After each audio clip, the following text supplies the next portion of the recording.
Good morning! Today's Assist isang bagong gimmick ang naisip naming i-dedicate sa mga baguhan sa showbiz. Tinawag namin itong first time mo.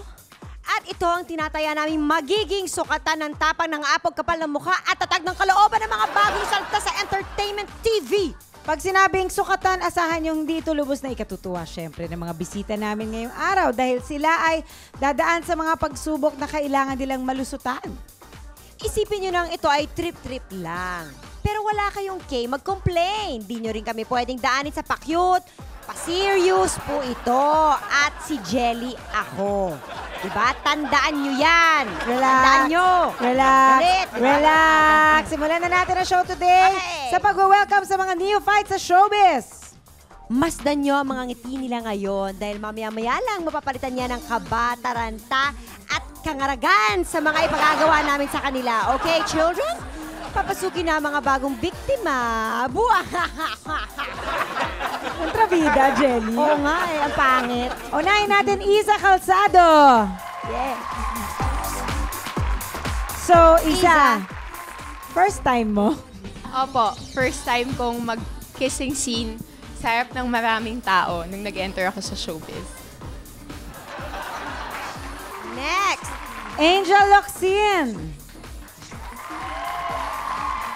Angel, first time mo? Opo, mga ate, first time ko pong madulas habang nagtitake at good take pa yan! Katarina Perez. First time mo?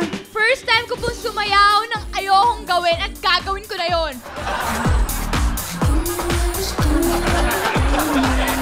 Mike Olivares. First time mo? First time ko pong sampalin at manampal na babae sa harap ng maraming tao. Ayoko na ata magtanong. Nanampal pala to? Makasampalin tayo, James. Oo. Edward Mendez. First time mo? First time ko pong humalik at maubaran ng babae Uy! in front of... sa harap ng maraming tao sa bench fashion show. Humalik na, hinubaran pa. Kayo, first time nyo. Diyan lang kayo dahil di nyo malilimutan ang umagang ito. Magbabalikan, sis.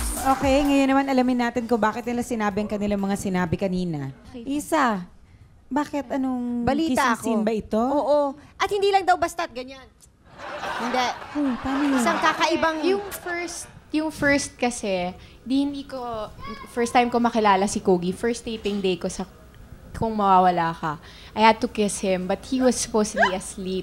But the thought of kissing somebody kasi in front of a lot of people, to somebody I didn't know pa, Oo nga naman. nakaka-tense. Of course, it didn't hurt na cute siya, di ba?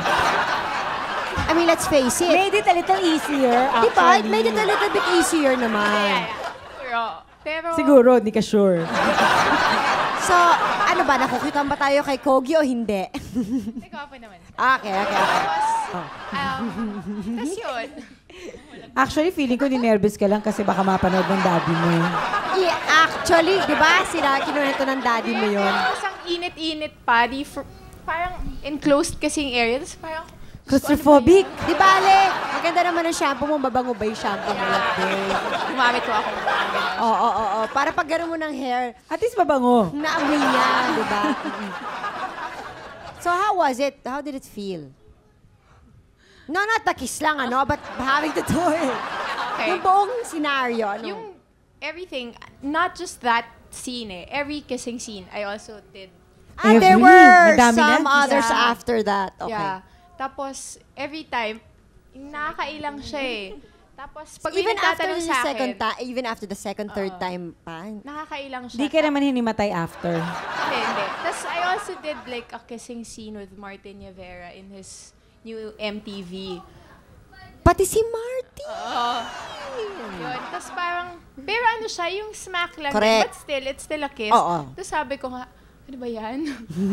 ano ba yan? Parang, Eto na sabi ng daddy mo, bakit ba kita pinayagan pa? yeah. Yun nga bakit mas in-encourage pa niya Oo, ako? in-encourage ka pa.